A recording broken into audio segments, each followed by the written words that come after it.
Okay, so this week the species spotlight is on the white tiger. So it's actually a little bit of species spotlight and a little bit of mythbusters.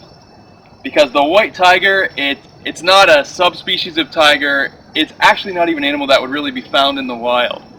It's a genetic defect. And back in the 50s, the one white cub was found in India, and it was brought to the United States. And they had it at a zoo. They bred it with a normal colored female tiger, and they produced 3 litters of normal colored cubs. So they didn't know why the animals were white.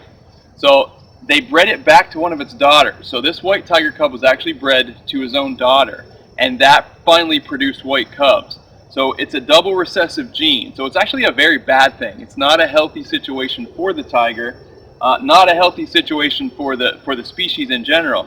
But that's where all of the white tigers came from. And of course, going along with being so inbred would be things like cleft palates, would be hip dysplasia, would be any of the genetic defects that you wouldn't actually want to continue and you wouldn't want to leave in the species. So the white tiger is absolutely not a subspecies. It's not a tiger that lives in the snow. Quite the contrary, the white tiger was a Bengal tiger, so it was found in a more tropical area. They have since crossbred them with Siberian tigers to get the bigger white tigers that you see in magic acts and some of the performances. So white tigers, they're a bad thing for the species in general. We have very few tigers left in the wild. We have very few good genetic specimens left.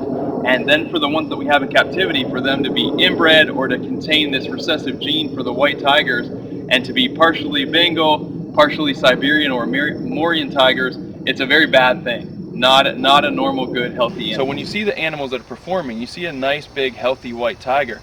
They actually had to go through a lot of tigers to get to that point.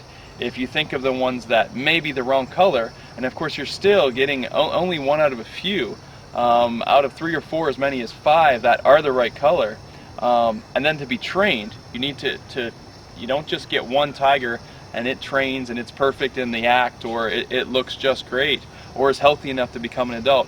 So you actually go through a lot of tigers just to get the big healthy white tigers that you see on stage or that you see performing.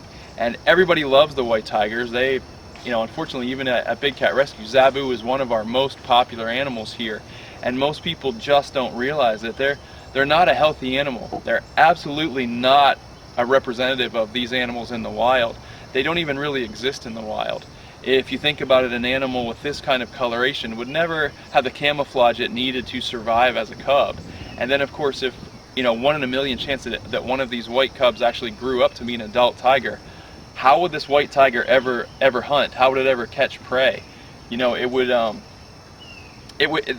prey animals would see it coming. Here's this big snowman animal coming through the forest. So they're just not a natural animal, not something that would survive in the wild.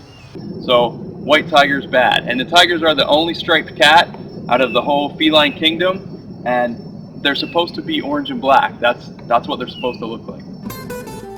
So it's such a huge waste. So many of these animals are thrown away just to get those few perfect white tigers that everybody wants to pay to see.